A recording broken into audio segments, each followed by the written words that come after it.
Good evening, ladies and gentlemen. Heel Team 6 Wrestling is proud to present the Bodega Wrestling Podcast. So sit back, relax, and enjoy the ride. In 5, 4, 3, 2, 1.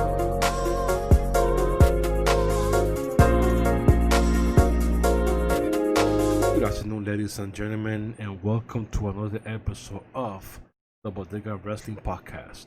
I am your host, your quintessential Puerto Rican muffin, Jorge, and I'm here to talk about wrestling. The best two nights of wrestling being Tuesday nights and Wednesday nights. Tuesdays being the AEW After Dark, followed by the Impact Wrestling Show, and Wednesdays is AEW Dynamite. And to those non-English or Spanish-speaking people, that's AEW Dynamite. So we'll start with Tuesday night, and we'll start with AEW After Dark, which starts after 7 p.m. So it's after dark in some places, and people are really sleeping on this show. I mean, this show is what a second show should be. Is whoever is not being featured on Wednesday night Dynamite will get to be featured here on Tuesdays.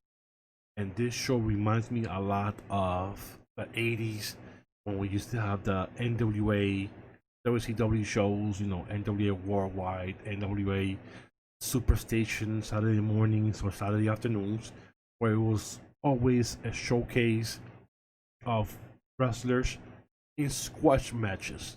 That's what it basically was.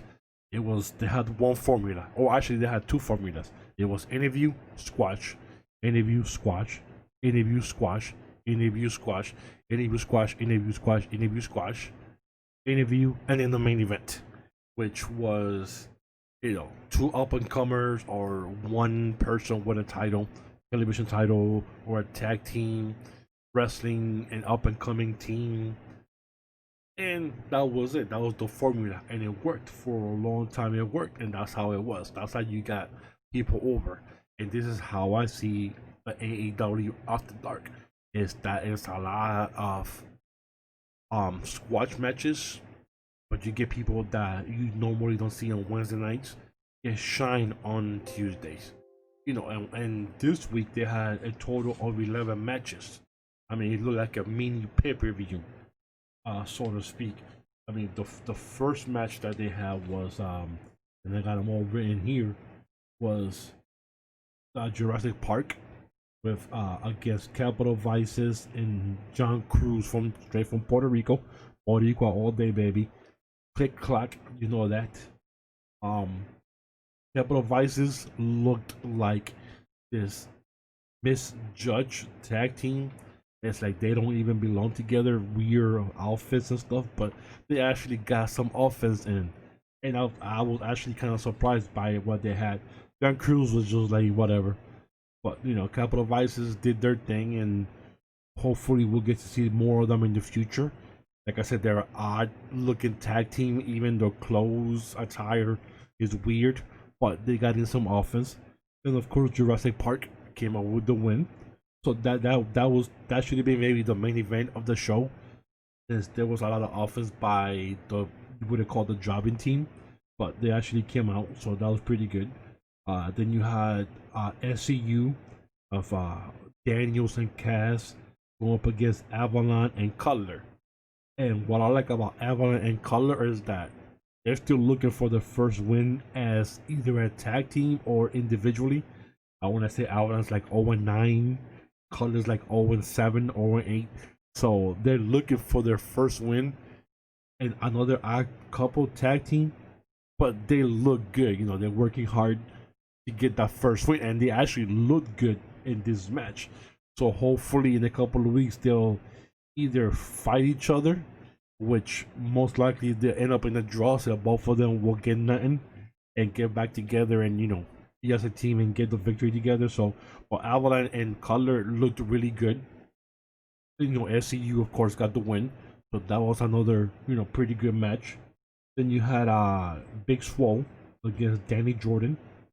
That was just basically a squash match. I mean, that was just it for Big Swole. Danny Jordan, you know, we've seen her before at the NWA when they were doing that little and I forgot the name of the show where they were doing the new people coming out just to see if they get a contract. So she was there. This is her second time at AEW. So both times she's already lost, but it was basically a squash match. It wasn't really much of anything. You had David Ali against Archer. My goodness, this was just straight out squash match. There was nothing to even see in this. There was just complete chaos. I mean, Archer just killed them. That was it for that.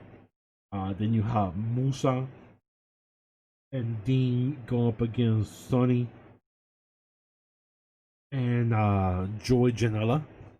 And funny thing was like towards like the middle of the match, Archer tried to come out because he wanted to keep fighting, but Jake tried to beg him to go back. It looked like Brock Lesnar and Paul Heyman when Heyman's always begging Brock Lesnar to stop. So that was kind of funny. When Sonny and Janela picked up the win in an amazing split dive from the top rope by Sonny. I love Sonny Kiss. I mean, like I said before, Sonny Kiss is awesome. Maybe if he stopped his little, antics and got more serious, he'll definitely be a force to be reckoned with in the future. But I love that tag team and I love Sonny Kiss. Next match was a tag team, which was Red Velvet and Paige against Brandy and Allie. I mean, this just makes no sense to me. This Brandy Allie nonsense that they're going through. Brandy looks like every time she steps into the ring, it looks like she's practicing because you don't know if she's actually being serious or just practicing. And that's what it looks to me when she gets in the ring. Allie pulled the nonsense again where she supposedly falls and twists her ankle again, but only to get the win at the end. So this match went longer than it should have. It's really nothing. I mean, Red Velvet looked really good. So hopefully we get to see more about her in the future. Next match was Shawn Spears against Lee Johnson. This was another squash match. Spears totally dominated this match. The jobber got in a couple of kicks here and there, but Spears totally destroyed him. So that was it for that. Then you have Spears and Skyler go up against Evil Uno and Evil Dos from the Evil Order there that I like. This was another squash match, another just weird nonsense. What I like about this is that they had almost every member of the Order there.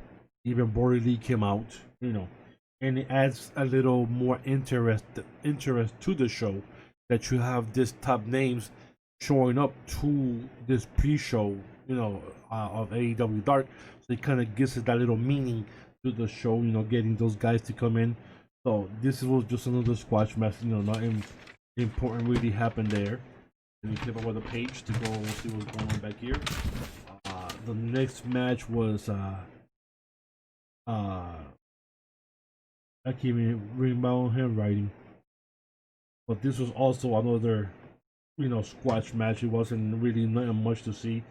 It was Ford against, can't remember who she was, but this was also a squash. I mean, there wasn't really much of anything.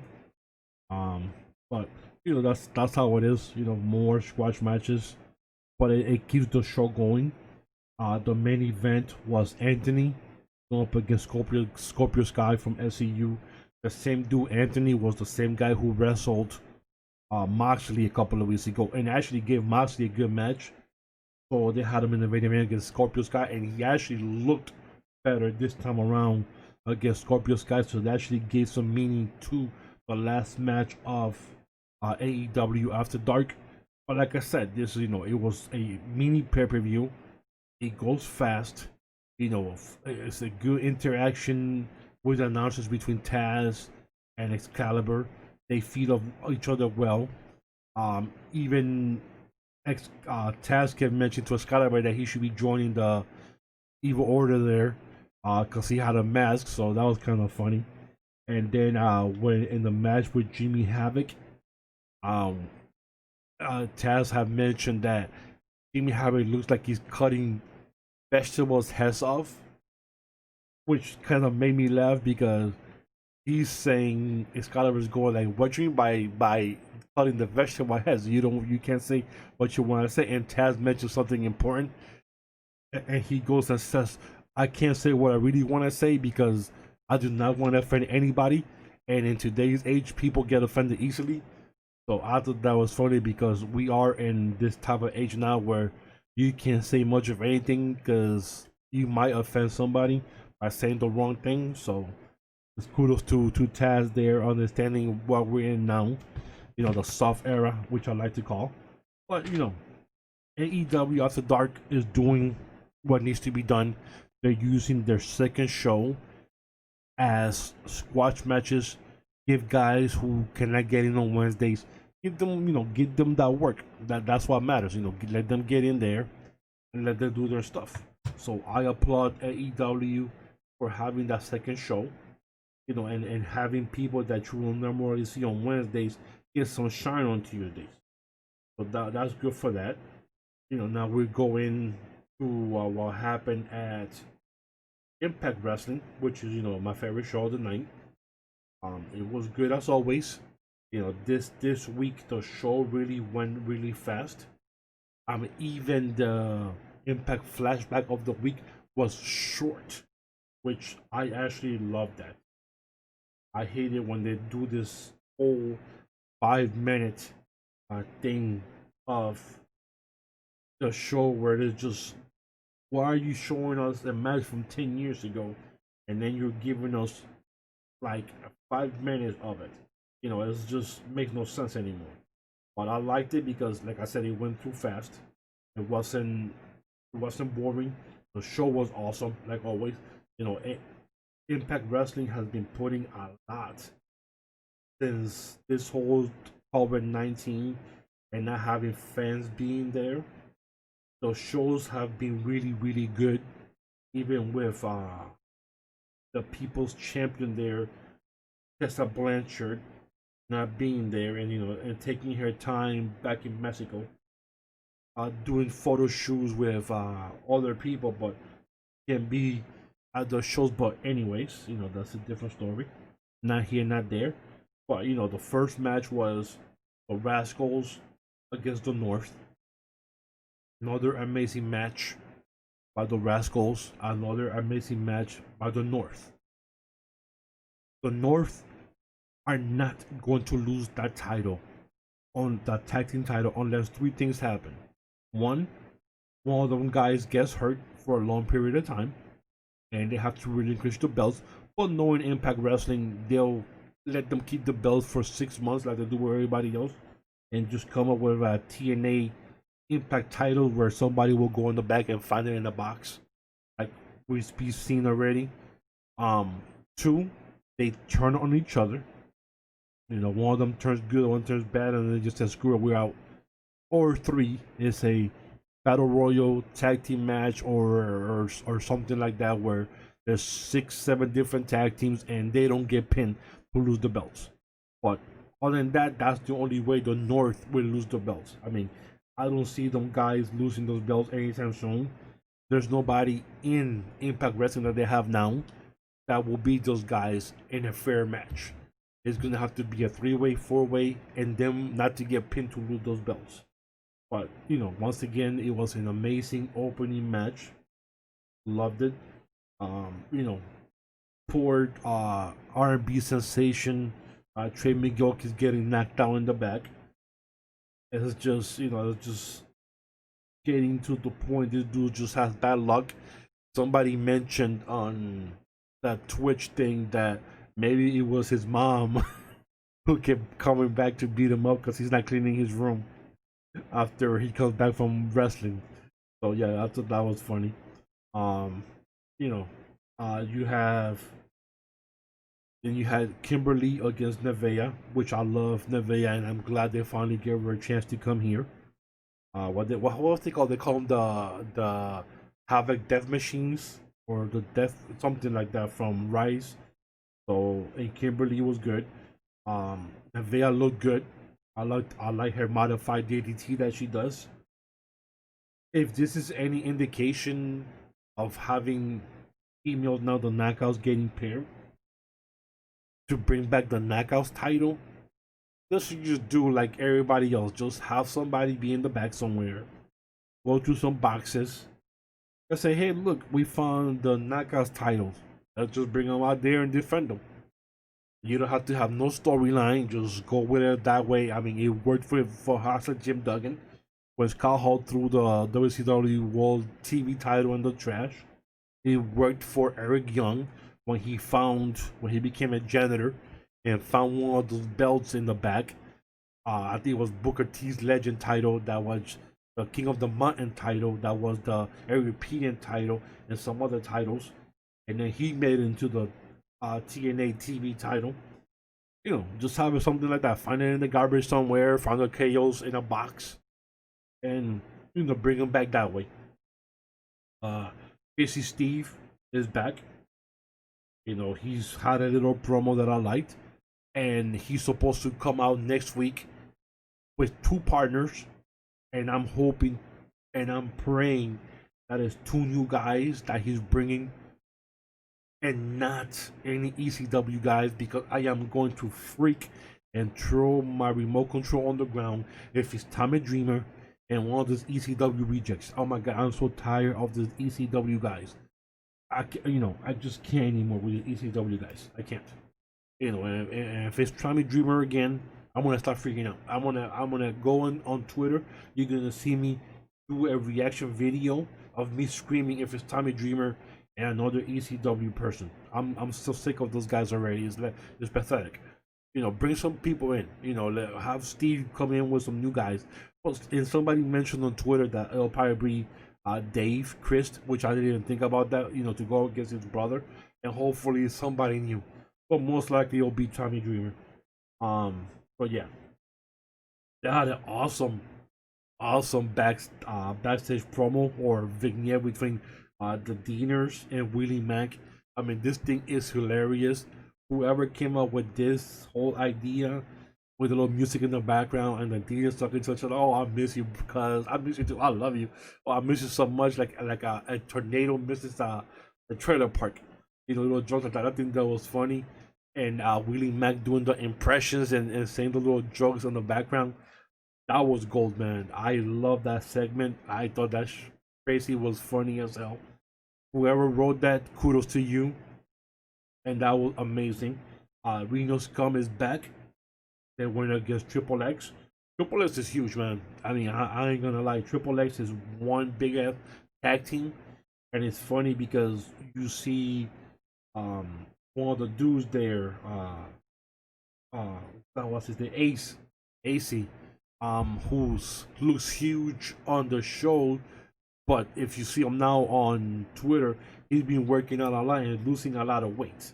So that's weird to see him that big on the show, but really getting small in real life. So maybe at the next tapings or at the actual Slammiversary show, he'll be slender. So that should be fun. But Reno Scum, I love Reno Scum. I'm glad they're back, after the little hiatus. They look good, and I'm glad they picked up the win. Hopefully now they'll be #1 contenders for the North. But like I said, the North ain't gonna lose to them, so it shouldn't matter.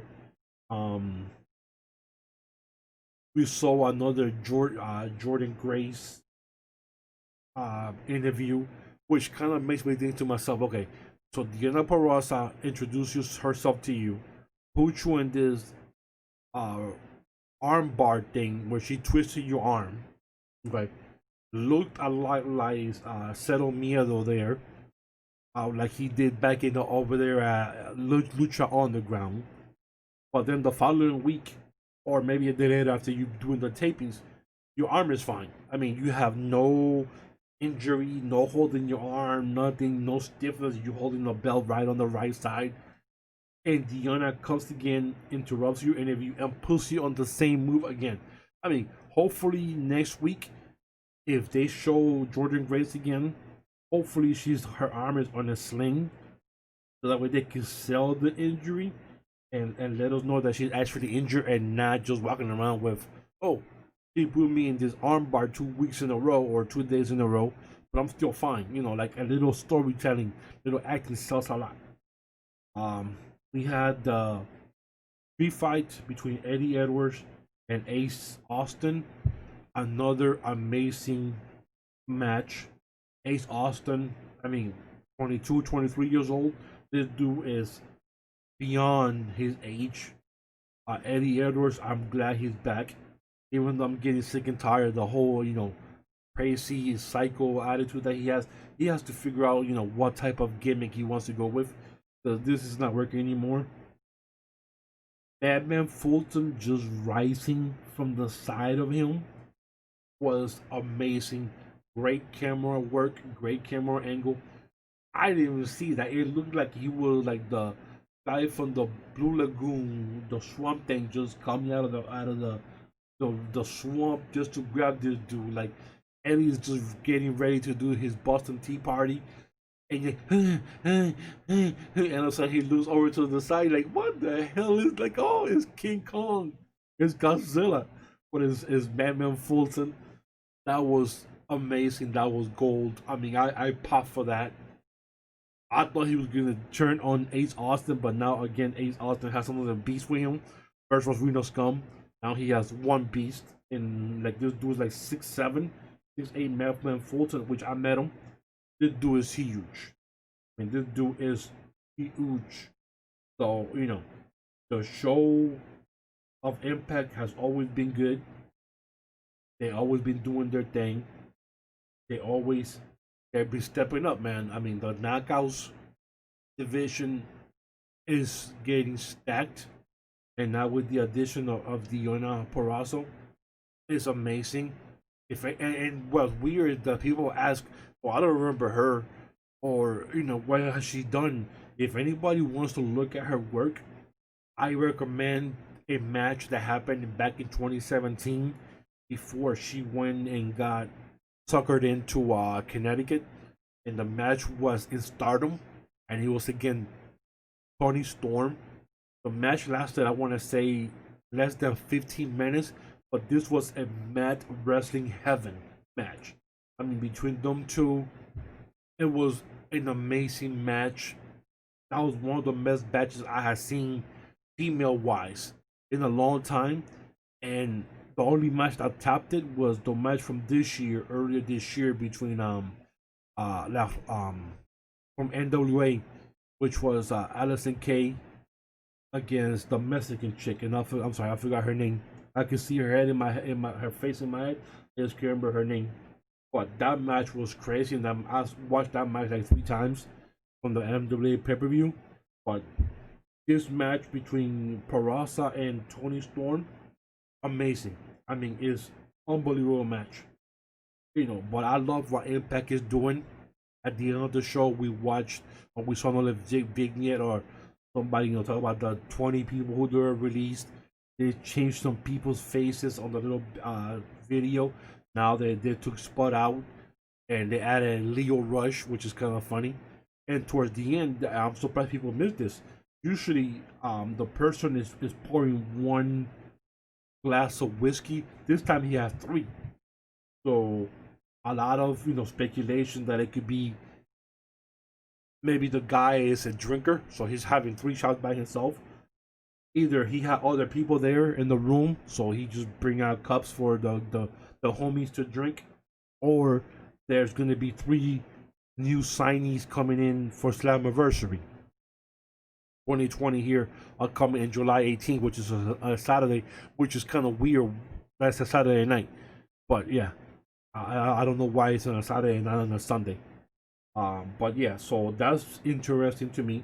And also, if people have been putting attention to EC3 with his little videos that he's always putting on YouTube, he had came out with another one this week, and this time he was talking about Ring of Honor and put the big ROH, with the handshake and honor and stuff like that. And we know for a fact he's not gonna go to Ring of Honor. Ring of Honor is on hiatus right now. They don't even know what is going on. They're about to hit thinking about doing shows without fans now. And right now, everything has been stopped because the company that they're owned is still waiting for baseball season to start. And there's no money coming in since Sinclair Broadcasting owns 95% now of Yes Channel with the New York Yankees and Amazon. And they worked and created a new app and channel for the Chicago Cubs. So right now, there's no income coming in from any of those companies, and so they're on a reset. So right now, Ring of Honor is like way low in their totem pole of anything getting done. So we know for a fact EC3 is not going there, but I love how he's using his I'm a free agent or I'm going to be a free agent pretty soon, and I'm going to throw all these companies in there and just see what people say. So I like that, and I hope that EC3 is one of the guys who's coming back, or the main guy. I would love to see Eric Young back. I would love to see Bobby Roode wherever he's at. I don't even know if he's been even been released or not. Out of the new people, Rusev for sure. I mean, that will be a game changer. Aiden English for sure. Leo Rush, he'll go to. I'm pretty sure he'll go to Ring of Honor. That's where he's from, anyways. So he'll go back to somewhere where he's comfortable. For the females, Maniac Mary Dobson. I would love her to be in the Knockouts division. Tainara Conti, which is the other Brazilian wrestler that was also let go. That she'd be definitely also a flavor to the KO division. But Impact Wrestling needs to hit a home run at Slammiversary. They cannot pull that same nonsense they did last year in October when I was there, because it was my birthday weekend. Bound for Glory, and they had this idiot, James Ellsworth, come out. And supposedly it was supposed to be Joy Janela, which is that's even worse. I wouldn't even pop for that either. But they got to do better than Ellsworth.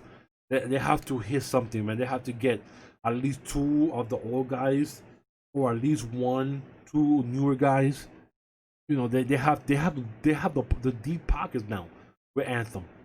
They have deep pockets, so this is the time for Anthem to dig deep into their pockets and come out with some new guys. Shake it. Right now, Ring of Honor, NWA are on hiatus. They're on vacation. WWE is still stuck trying to figure out what the hell they want to do. Uncle Vince is back trying to fire people, getting rid of things, shaking stuff up. Now he said he's going to get his hands into NXT. Well, he's probably going to destroy that too. He's probably going to mess that up too. So we don't understand what's going on with him, if he's going to do anything with that. But, things got to change. The only thing right now that's going weekly live is AEW. And they just signed Ricky Starks as of this past Tuesday in Abaddon. I'm not too keen on Abaddon, but Ricky Starks, that's a pretty good signing since he has from his release from NWA and he was granted. So, he's there now. Hopefully he doesn't get, lost in the shuffle. But I don't want to jump ahead. Let's go into AEW Dynamite. And the first match was Kenny Omega, Adam Page go up against Jimmy Havoc, which the tag team is called the Natural. Oh, actually, I'm sorry. It was Hammond Page and Kenny Omega against the Natural Nightmares, which is like QT Marshall and Dustin Rhodes. The match was pretty good. I thought something was gonna happen when Ali came out. QT Marshall got killed towards the end there.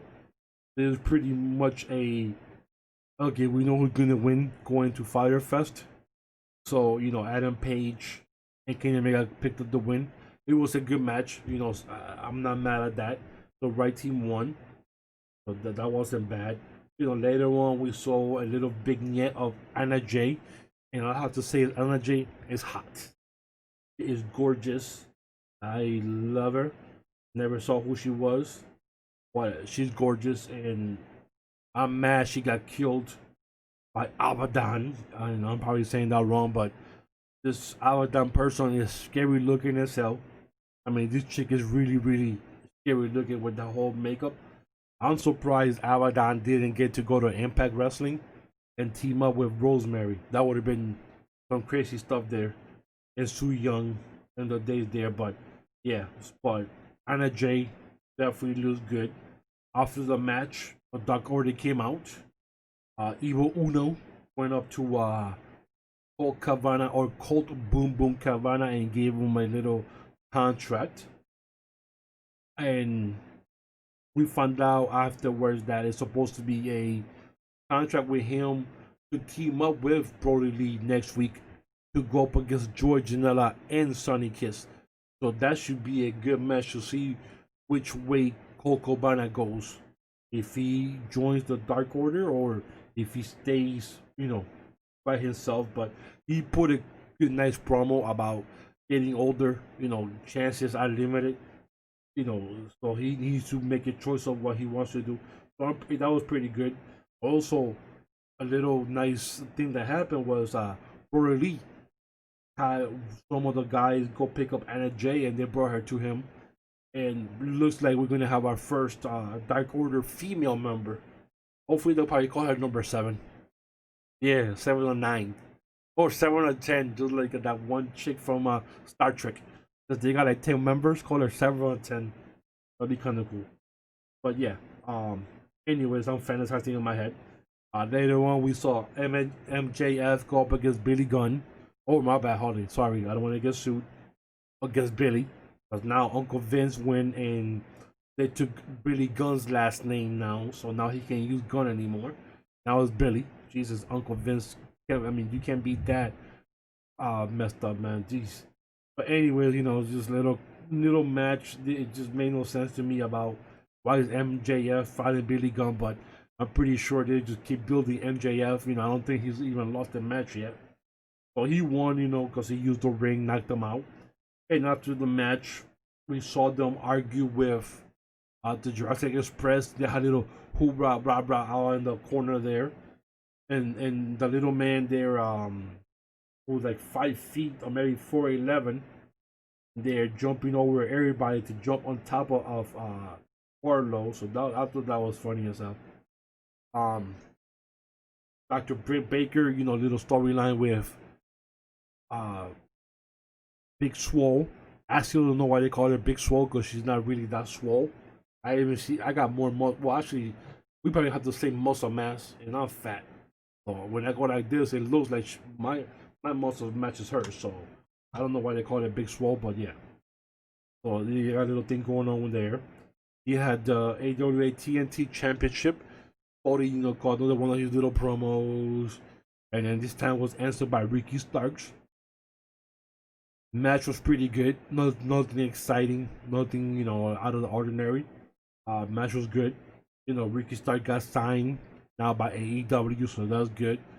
Hopefully he doesn't get lost in the shuffle with a lot of the guys, because even though I like Ricky Starks, there's not much that makes him stand out from everybody else. So I mean, he looks like a little small rock when he acts, but he reminds me a lot of Chris Champion from the New Breed. That same attitude, that same cocky walk, the wrestling moves that he does. So that's kind of cool. I like him like that. So then we had the Super Bad Squad of Jimmy Havoc go up against the Young Bucks. So that was just fast starting match, going back and forth. They have Butcher and the Blade on one corner. They have FTR on the other corner. You already knew what was going to happen in this match. It was just a lot of, brawls. And they have a lot of brawls in AEW, don't they? It's like every time something happens at the end, a brawl breaks out. So, I don't know, but the Super Bad Squad looked good. I actually thought they were going to win, maybe. But, it didn't happen. Hopefully next time. So, the match was pretty good, fast paced. It's just a lot of stuff going on in a 2-hour show. It's just a lot. sometimes you kind of come in and you go like, damn, there's a lot of stuff going on, like a car crash. But it just happened. And later on, you had the Lesses Gods of Jericho and Guevara go up against the Best Friends. I think this was the best ending that I've seen in a while. Didn't even notice the camera guy was the Jews there, Orange Cassidy. Sammy Guevara just keeps getting killed and taking all the losses for the team. And then afterwards, after the match, it turns out to be Orange Cassidy. He goes in, beats, little Jericho for a little while, and then now they made the match of Jericho against Orange Cassidy at Fyter Fest. So, so what I like about this is at least Jericho is not stuck like, okay, I'm a big person, I'm Jericho, so I gotta be in a title picture every single time. He's actually low, so now he's gonna find, Juice Cassidy or Orange Cassidy, whatever. So I like that part that he's not just chasing the titles just because he's a big name or he thinks he's a big name. So I'm looking forward to Fyter Fest. I love the 2 nights, everything going on between those two shows. Both for the companies of Impact Wrestling, AEW are doing their thing, 2 different ways. One is still doing the live shows, one is doing tape shows for now. So, but like I said, Impact Wrestling Anthem needs to dig deep into their pockets and make a splash at the anniversary coming on July 18th. I like everything that they're doing. I love the Knockouts division. And what I don't understand is how Twitter goes into this rage. Oh well, Impact Wrestling has the best Knockouts division. Yes, but if people remember when Impact Wrestling started, it took them like the first 5-6 years. They never had a women's division, and it started after Gil Kim left the first time from WWE. Before they started, and that they were 1 match per week, if that, before they flourished into they are now. AEW has only been out for less than 8 months, maybe going 9 months. It's a 2-hour show. You have to give them time. They pushed even the women's division onto us. And right now, because of the COVID-19, a lot of the talent is still stuck in Japan or China with the OVE or OWE. And now you have Chris Strandlander and Dr. Britt Baker. Both are injured. Both got knee injuries, which Strandlander will probably be a year before she comes back next year sometime.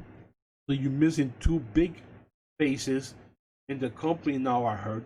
So now you have to now go and put in Penelope Ford and push her more.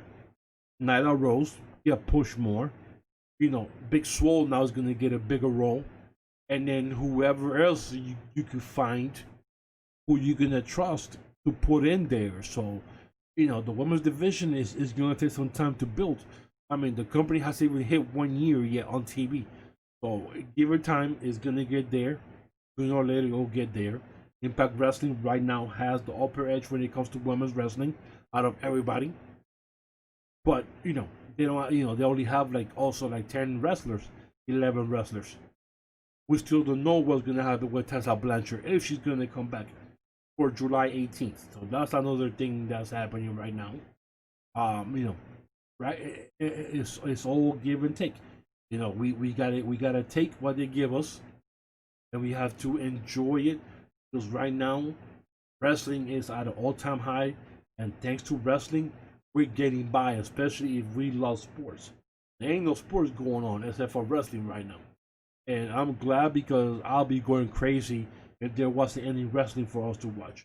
I'm actually even stuck watching YouTube and watching the old NWAs from the 80s just because I miss sports. So I get stuck like that doing that. So, it is what it is. We just got to give it time. Hopefully next week we'll get to see some new guys coming out with Crazy Steve. There's a lot of story that are going to go on. One thing that I like about the COVID-19 is that there are no spoilers. No one knows what's going on. And that's the beauty about what's going on in that part. we don't know what's going on. And I like being in the dark. I like watching the shows and just marking out when something good happens. Like a kid again, like when I used to be a kid. And like, oh my god, look, it's Ricky Starks. Oh, Crazy Stevens back. Oh, stuff like that. Oh my god, it's Stash and Steels. Ah, stuff like that. So, but time will tell. We'll see what happens next week with the shows, and I'll be back next week to give you the rundown on Tuesday nights AEW After Dark, because it's after 7, and you gotta know where your kids are at. And then, of course, Impact Wrestling on Tuesday night there from 8 to 10. So NWA comes back, and then on Wednesday with AEW Dynamite, which I like, and we'll see what happens going to Fighter Fest. That's also going to be a 2-day event, how they're going to break it up. So that's going to be cool, how they're going to show it on TV. So we'll take it here and there, and we just got to just relax, enjoy wrestling. Just stay off Twitter too, please. Just Twitter is going crazy today. I don't even want to get into stuff that I saw earlier on Twitter, because that's for another week. That's for next week. But you can follow us at Bodega Wrestling Podcast here on Twitter. Also on the YouTube channel Bodega Wrestling Podcast. Don't forget to hit that like button, subscribe. Don't forget, the chef there, to follow him at Heel Team 6. He's doing his own thing with the Joker podcast. He has his own new crew. Don't forget Mr. Michael Larkin. Michael Larkin, you can find him there. He has like 27 different shows. Just put in Larkin Michael SM, and he'll come up. Follow him. He's doing his stuff with the LFC and a bunch of other things. So everybody's doing their thing. Enjoying watching wrestling and putting out content for the wrestling fans and all the fans alike. So guys, this is Jorge, your quintessential Puerto Rican muffin, with all the news for the week, and we'll get back to you next week. Don't forget, stay off on Twitter. If you have to go on Twitter, just take 2 pills for the headache, because you're gonna get one after you get done reading half of the stuff that I see on a regular basis. So guys, thank you so much for listening. Don't forget to hit that like button and subscribe, and we'll see you next week.